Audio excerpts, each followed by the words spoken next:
ఇప్పుడు మీరు చెప్పిన విధంగానే కేంద్ర ప్రభుత్వంలో మోడీ గారు కావాలని బీజేపీ ఉండాలని మోడీ గారి హవా వీస్తుందని ఒక ప్రచారం ఉంది. అదేవిధంగా రాష్ట్రంలో రేవంత్ రెడ్డి గారి హవా వీస్తుంది అనే దానికి అసలు ఎక్కడ అది 4 రోజుల పోతే తెలుస్తుంది. ఇప్పుడు ముసళ్ళ పండుగ కదా ముందట ఉంది. ఇప్పుడే ఏం తెలుస్తుంది చెప్పండి? ఇప్పటికే డొల్లతనం బయటపడ్డది. ఏ హామీలు అయితే నేను ఇచ్చిన్నో ఆ హామీలన్నీ కూడా అమలు కావాలంటే మీరు మళ్ళీ 17 మంది ఎంపీలను గెలిపించండి. 17 మంది ఎంపీలు గెలిపిస్తాడ పార్లమెంట్కి పోయి కొట్లాడతాడట తెలంగాణ ప్రయోజనాల కోసం. సాధ్యమైద్దా అండి? కొట్లాడి ఇస్తారా అండి? అది ప్రతి ముఖ్యమంత్రి తన పార్టీని గెలిపించుకోవడానికి చేసే వాగ్దానం.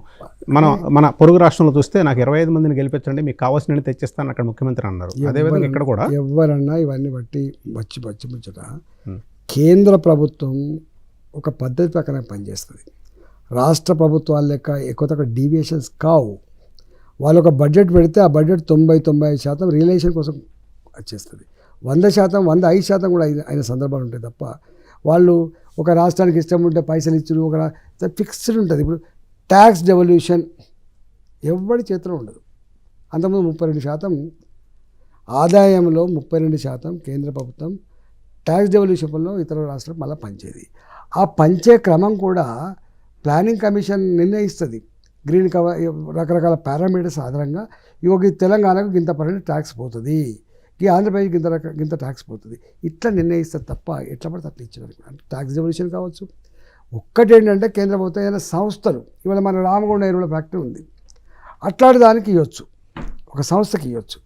కానీ రాష్ట్రాలకు వచ్చేటువంటి ట్యాక్స్ డెవల్యూషన్లో కానీ సిఎస్ఎస్లో కానీ గ్రాంట్స్లో కానీ తర్వాత ఈ మన స్థానిక సంస్థలకు వచ్చేటువంటి ఇవి కూడా పర్ క్యాపిటల్ ఇన్కమ్ కూడా ఇవన్నీ ఫిక్స్డ్గా ఉంటాయి తప్ప ఎక్కువ రావు.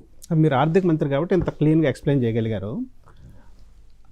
కేంద్ర ప్రభుత్వం ఈ పంపకంలో సౌత్ ఇండియన్ స్టేట్స్ని నెగ్లెక్ట్ చేసింది అనేటువంటి ఆరోపణ మీద మీరు రేపొద్దున వెళ్ళి పార్లమెంట్లో కూర్చున్నప్పుడు ఆ సమన్యాయం మీరు ఏ విధంగా ఏర్పరచగలరు? తప్పండి. అంటే నేనేమంటున్నా, చాలా మటుకు ఫిక్స్డ్ ఉంటాయి. ఇప్పుడు నేను చెప్పిన ఫిక్స్డ్ ఇవన్నీ. ట్యాక్స్ డెవల్యూషన్ ఎవరి తరం కాదు, ఎవరి చేతిలో ఉండదు. నీకు సిఎస్ఎస్ సెంట్రల్ స్పాన్సర్ స్కీమ్స్ పోయిన సంవత్సరం కొంచెం ఎక్కువ ఖర్చు పెట్టుంటే కొంచెం ఎక్కువ అలొకేషన్స్ వస్తాయి తప్ప దాంట్లో పెద్ద అద్భుతాలు జరిగేది ఉండదు. మరి సౌత్ ఇండియాకి సౌత్ తల్లి ప్రేమ చూపిస్తుంది అనేటటువంటిది అన్ని బట్టి ఇవో రెచ్చగొట్టి పబ్బంగా కడిపి చేస్తారు. కానీ కేంద్ర ప్రభుత్వానికి అట్లా ఈ సౌత్ ఇండియా నార్త్ ఇండియా ఇట్లాంటివి ఉండవండి. దానికి ఫిక్స్డ్ పద్ధతులు ఉంటాయి. ఎక్కడన్నా 2 ఇండస్ట్రీస్ ఎక్కువ పెట్టుకోవచ్చు, 2 రైల్వే లైన్లు ఎక్కువ వేసుకోవచ్చు, 2 నేషనల్ హైవేస్ ఎక్కువ శాంక్షన్ అట్లా ఉంటుంది తప్ప ఇట్లా డబ్బులు ఇచ్చే విషయంలో ఏ పనులైతే మనం కట్టుతున్నామో ఆ పనుల పంపకం ఏది జరగానో అక్కడెక్కడ కూడా తేడాలు ఉండవు. గుర్తుపెట్టుకోండి.